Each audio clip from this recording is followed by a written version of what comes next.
much fear around the world too, and we wanted to talk about, when I mentioned, that we were going to talk about this, the chemtrails that I see above my head every single day, and sometimes I start crying. It's so stressful for me to see them spraying day and night all day.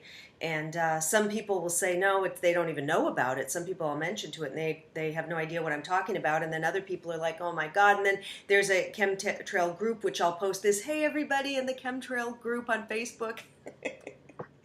I wanted to talk about this because most of the conversation in that group, where there's I think over 1,000 people, it's fear, it's oh my God, and we're posting pictures, look how much they're spraying today, they're trying to kill us.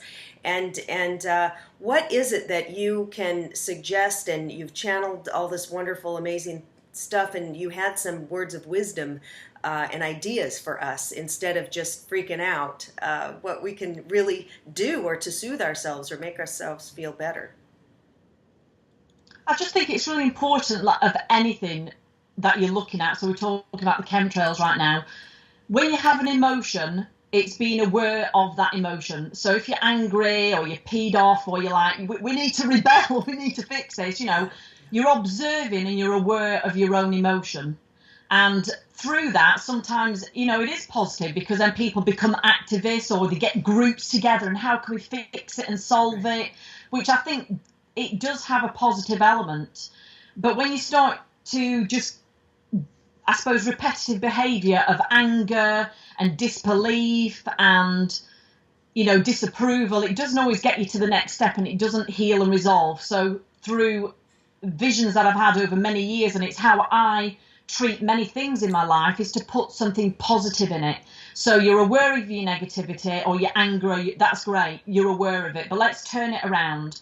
So the image I had when you mentioned it to me was to simply, so the chemtrails are up. It's you with your inner wisdom and your inner power and your absolute love from your heart. You can even imagine yourself like an angel, whatever that is, or any power, energy of light and love, is to put your hands up to the chemtrails, even if you have to use your mind's eye and use it as a meditation, and you just saying, you will not affect us, you will not poison us, the poison will go to source. Putting the light in there, fill it with rose petals, put rainbows in there. Right. It's using any kind of imagination of anything that's positive, and through that, it's through intention, positivity and love. That is profound. Okay. And I suppose we know, even worldwide, when people sit and meditate on somebody, or when somebody's saying, oh, I've got somebody ill in hospital, can you send them love or whatever, we know it really helps. Yes. Even to help them through the transition, and not necessarily heal them, but just help them through a transition, to make it more courageous and peaceful. So to me, it's always intention, thought, positivity, and put that in there. Yeah, that's great. If we all do this, thousands of us, and then maybe millions, if we get this idea to do that, we can transform it, because we do feel bombarded everywhere. We say, oh, they're putting Roundup on everything. They're, Monsanto and chemtrails, and everything's poison. So we just feel can't stop but think about it. And of course, when we put our attention on something, it gets bigger. So absolutely, it's focusing on it, so it's expanding it, and it's like giving a heartbeat. It's beating, so it's detracting the energy and making the heart beat in a different way, and it makes you feel good as well. It makes you feel, I'm doing something really good here. Yeah, because we do feel helpless.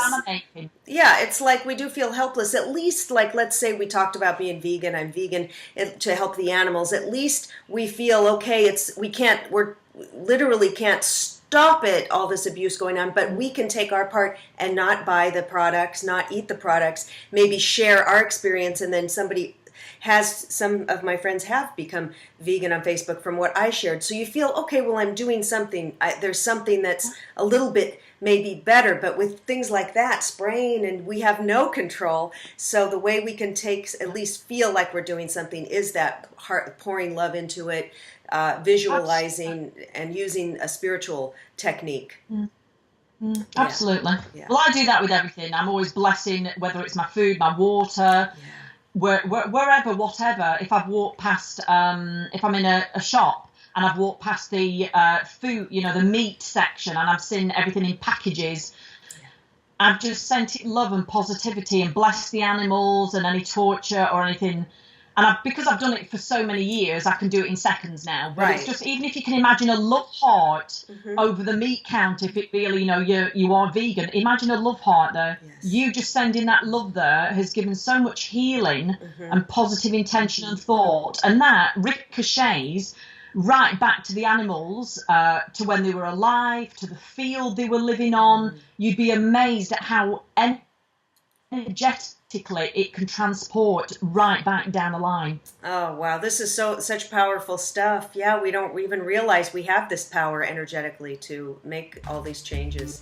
So that's a